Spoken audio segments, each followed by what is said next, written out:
नमस्कार, आप देख रहे हैं मजदूरों का सहारा और मैं हूं आपके साथ नीलोफर अंसारी।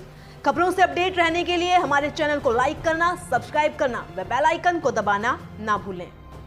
श्रीमद् भागवत कथा के तृतीय दिवस में कृष्ण जन्म की कथा सुनाई।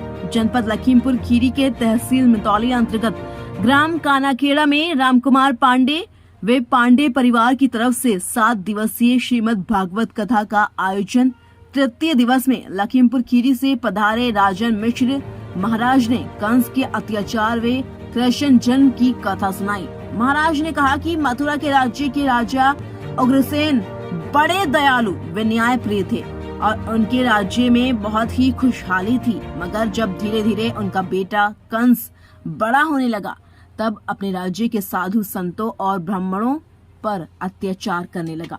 सभी राज्य के लोग अब कंस के अत्याचार से परेशान होकर राजा उग्रसेन के पास पहुँचे तो कहा, राजन, हम सभी जनता वासी काफी पीड़ित व परेशान करते हैं। जब राजा ने अपने बेटे से कहा, क्यों राज्य की जनता पर अत्याचार करते हो, तो कंस ने कहा, आप राजा बनने के लायक नहीं रहे।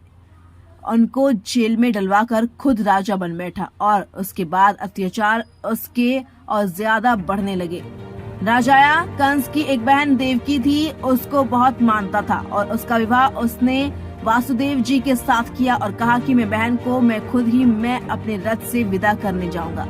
इधर राजा कंस जब अपनी बहन को विदा करने के लिए चला, उसी समय एक आकाशवाणी हुई कि जिस बहन को इतने प्यार से विदा करने जा रहे हो, उसी के गर्भ से जन्म लेने वाला 8वां पुत्र तुम्हारा काल होगा। तब क्या था, उसी कंस ने तुरंत कहा, ना रहेगा बांस और ना बजेगी बांसुरी, मैं अभी इसको मार डालूंगा। तब वासुदेव ने हाथ जोड़कर कहा, राजन, इसको मत मारो, मैं अपने 8 पुत्रों को सौंप दूंगा। ये बात मानकर कंस ने अपनी बहन देवकी वासुदेव को कारागार में हथकड़ी डालकर कारागार में डाल दिया। कुछ दिन के बाद पहला बच्चा हुआ और फिर वासुदेव वो बच्चा लेकर कंस के पास पहुंचा।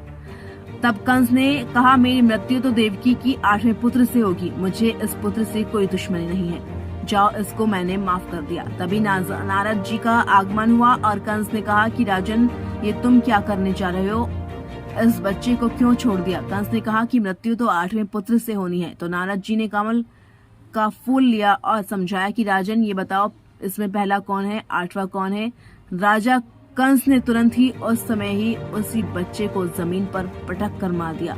ऐसे ही कंस ने देवकी के 6 पुत्रों को मार दिया। देवकी के 7वें पुत्र को प्रभु को योग माया से गोकुल पहुंचा दिया और खबर फैला दी कि देवकी का 7वां पुत्र गर्भ में ही नष्ट हो गया।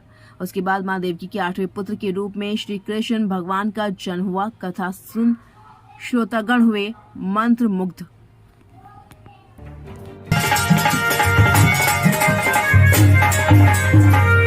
क्या देखा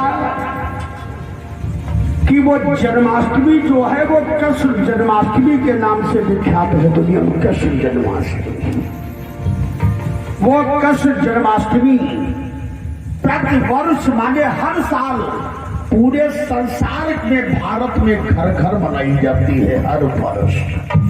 जो सपना देख रही देवकी, और क्या देखा सपने में कि आकाश में काले काले बादल घिरे हैं। जरा गौर से सुनिएगा, मूसलाधार पानी की बारिश हो रही है। जो सपना देखा थे अभी आंखें नहीं खुली। और क्या देखा कि वह बादल